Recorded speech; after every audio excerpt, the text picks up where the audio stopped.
I'm too close to it to have a real opinion. I would say yes, erase his name off all them shits because those motherfuckers our franchise from us. I became like her gay friend. Being a minority in Hollywood is tough. You don't wait on Hollywood. Hollywood is a bank. And the decision makers don't get the content. I said, Dad, I kissed a girl and I think I liked it. And I said, shit, there he is. I said, you gonna break the news to me? And the form of a Katy Perry song? Why Katy Perry does it? Like big artists I like. I just want to be loved. Mark Curry's like a big brother to me. I love Harvey's like a uncle, and DL's like a brother. He says crazy stuff about me, but I don't take it negative. One time he said, Marlon Wayans ain't a real comedian. I said, okay. Hey, yo, dog. Does this shirt make me look gay? Nah, man. No, she's like an intellectual nerd stud slash, like, I don't know. Was it easy for her to come out to you, or did you? We always got a joke. My cousin said God rest you. He was in his funeral, and because he was a motorcycle dude, and he loved motorcycles. Crazy stuff about me, but I don't take it negative. One time he said, Marlon Wayans ain't a real comedian. I said, okay. And this is about Metro love there. I mean, that would make sense. I mean, if you're gonna, like, you know, I guess women and gay men have. Like, the most gay friends out of the four of you. None of us have, like, any gay friends, but that's we're rude. What? What? That's rude. Why is that rude? That's hilarious. I think part of her is like, you know what? She's rooting for me. No, she's not rooting for you. She's attracted to you because you do. That's right. You look like a stud. I ask you, have you ever been with a man?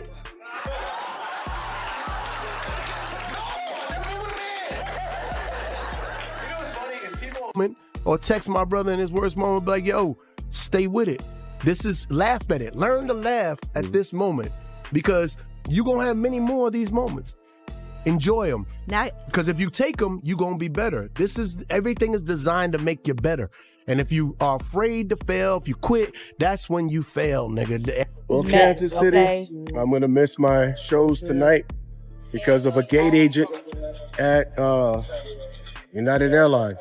So if you're in Kansas City, probably not gonna make tonight's shows, and if I do, it's gonna be late. Yeah, some gate agent. Just sometimes you come across a dick. United, pick better people to work for you. Please. I'm so freaking pissed.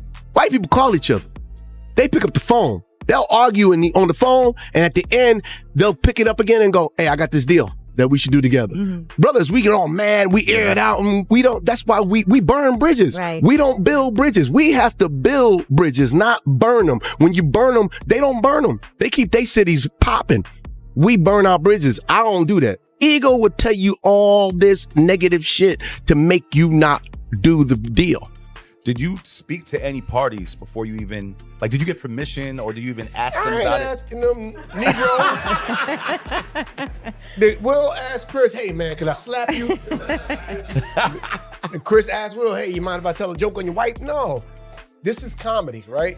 I think that people are getting way too sensitive nowadays. I agree. And I think that we need to get off social media. Not everybody needs an opinion. And some opinions you keep to yourself. But we gotta enjoy life. We gotta get back to laughing. We gotta be less sensitive. And all this is being provoked, I think, by social media. We have to stop it. And, you know, yeah, I don't know. I just had so much to say. You know that I am hurting. I lost my father, who was one of my dearest friends. But the one thing I got from him and my mother that I want to give to all your listeners is, you know, sometimes in your worst moment, it's okay to still feel joy. It's okay to search for smiles. It's okay to just be happy, and the world don't have to know what you feel.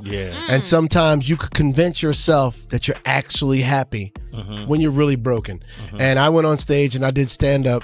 I found out my father died 15 minutes before my set, and I went and I did 2 shows, and then after the show, I cried my ass off. But the joy of what I do is that every stage I get on, I get to find smiles. So in your life, Find smiles. You will need them. They will save your life. I love y'all.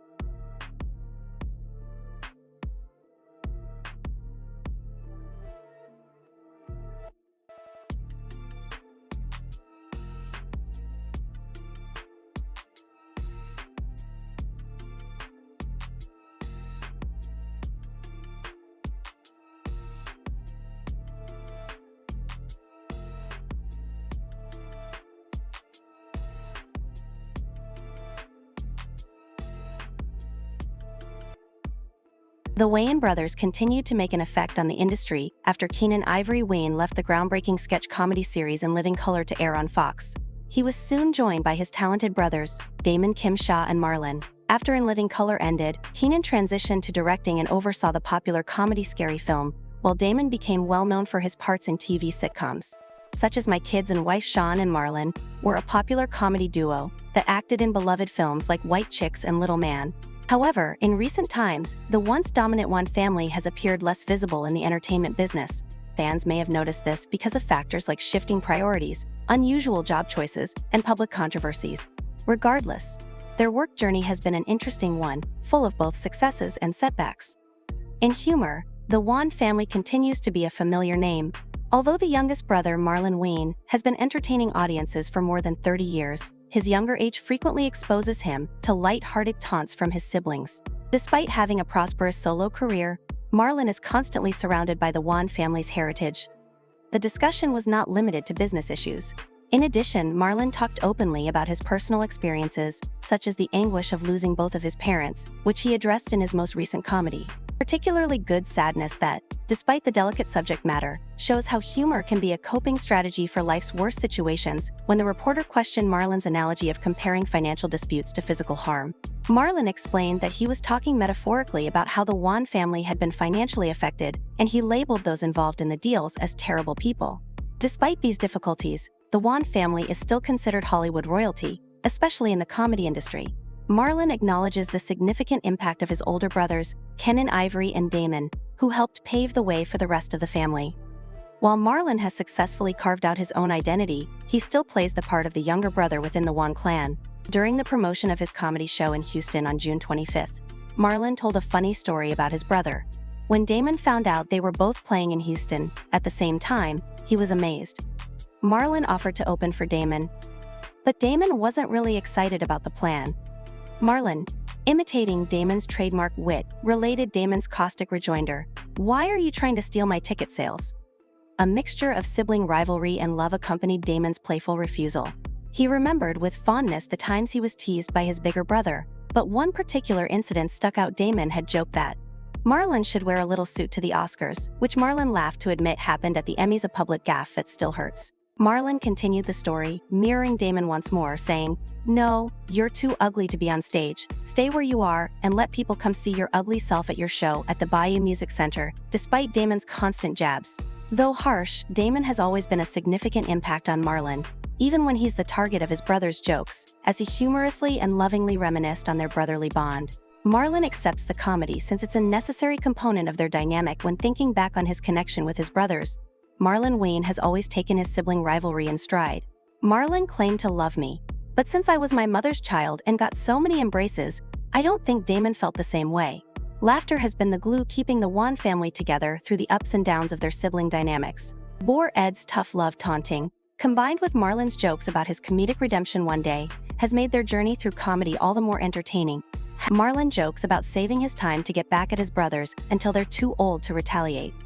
Marlon said, "I felt like Damon was a joke, and it wasn't just him." Being the youngest sibling in a family full of comedians, it's clear that Marlon experienced a unique dynamic growing up, with his brother Damon frequently leading the charge and making fun of him. Sean and Keenen also added playfully, "They made me go to the Oscars in a little suit while they all looked fly." Marlon also made reference to another sibling, Sean Rose, who gained notoriety as one half of the comedy duo, the Wayans brothers, co-starring opposite Marlon in the sitcom that aired on WBTV from 1995 to 1999. Sean Rose is well known for his work as an actor, comedian, writer, and director. Raised by a social worker mother and a supermarket manager father, Sean is the ninth of 10 siblings in the Wan family, who went on to become important figures in Hollywood. Shaw's siblings, Kim Wayans, Damon Wayans Sr., and Keenen Ivory Wayans, have all added to popular productions, including the horror film Don't Be a Threat in Living Color, White Women, My Spouse, My Children, and the young guy in a scene from a terrifying movie that made a stir. Rye is seen in a locker room playful questioning his companion about the supposed gay nature of his attire. Rye then twitches his vest and asks, "What about now?" in a light-hearted way. Some fans confused Sean's real identity with the character's image in another scene, where he asks his girlfriend to dress like a man before they get intimate. However, Sean's long-term relationship with exercise expert Ursula Alberto dispelled any rumors about his orientation. The couple was together from 1999 to 2008 and shared 3 children. Layla was born in 1999, Ilya in 2002, and Marlon Wayans in 2004. Nevertheless, the two later got divorced. Despite the rumors, Sean keeps a comparatively discreet personal life. In one of the more memorable scenes, Shaw's portrayal of Ray was meant to amuse, with the character's ambiguity acting as a comedy device rather than a reflection of the actor's own identity. Ray jokes that he's not gay and begs his pal to reassure him that he doesn't seem that way while wearing a yellow vest. Moments like this, which were meant to be humorous, started conversations about Sean's real-life orientation. Another scene that increased the intrigue had Rye asking his girlfriend to dress like a guy during a private moment, which further perplexed viewers. Although the goal of these events was to make people laugh, they also raised concerns about Sean's personal life, making it difficult to distinguish between his real life and his character on TV. The humorous ambiguity of Sean Wayans' part in Scary Movie ultimately gave rise to rumors about his sexual orientation. Sean continues to prioritize his work while keeping a low profile. The humor in the movie was meant to play on cliches and exaggerate circumstances for comedy effect, not to reflect the actor's real personal life. Letting his work do the talking instead of the guesswork in the case of Sean Wayans, it's crucial to know that an actor's on-screen persona doesn't always correspond to their true personality. His personal relationships and experiences outside of the camera clear up any misunderstandings that might have been caused by his on-screen personas. Not just C, the Wayans sibling, has to deal with talk. In light of these worries, his younger brother Marlon Wayans, who also starred in the horror film trilogy, was the subject of rumors after being spotted in 2010 with a TSA agent. As Pride Month got underway in 2019, public personalities like Marlon Wayans, who openly back and embrace their LGBTQIA family members, frequently became the focus of some remarks. Marlon shared a picture of his daughter Maya on Instagram along with a sweet message that said, "Happy birthday, Maya. Joy and pride to me with this post. I would love you to the moon, around the sun, through the galaxy, and back again. There is nothing that I would change about you." In addition to embracing his daughter's identity, Marlon used his position to advocate for inclusivity and understanding. His message of support set a positive example at a time when public solidarity with the LGBTQIA group is more important than ever. While the majority of comments on Marlon's Instagram post were supportive, a few were critical, and some remarks moved him to react. One person wrote, "Another brother from Hollywood who failed his kids." Another said, "Sorry for you both. God's laws are real." Still another said, "They're all gay for real. They just haven't come out yet." Marlon stood strong, refusing to be swayed by ignorance. His action serves as a reminder that despite the progress made, regressive views still remain. After a picture of a woman sparked rumors, Marlon Wayans recently reacted to some colorful comments about his interactions with fans on social media. He jokingly said on Twitter, "Why all smoking something? If you think she's not fine, how are they calling her anything but beautiful? What are they even smoking?" This light-hearted defense demonstrates how Marlon frequently uses humor to address rumors and public conjecture, but Damon Wayans, Marlon's brother, has dealt with more serious controversy, especially when it came to his defense of comedian Bill Cosby at the height of the comedian's claims. After defending Cosby on the Breakfast Club radio show when asked about the charges, Damon, who starred in Living Color and has a successful career in movies and sitcoms, made headlines. He said something inflammatory, suggesting that some of the women accusing Cosby were simply unapproachable. Damon incited more debate when he joked that if I were him, I would divorce my wife, give her all of my money, and go to a deposition while smoking a cigar, and maybe having a quaalude. He also questioned the veracity of the claims, implying that Cosby had relationships with the women that were consenting to, and he questioned why some of the allegations weren't made public until decades later. How big of a deal is his thing that it causes forgetfulness for 40 years?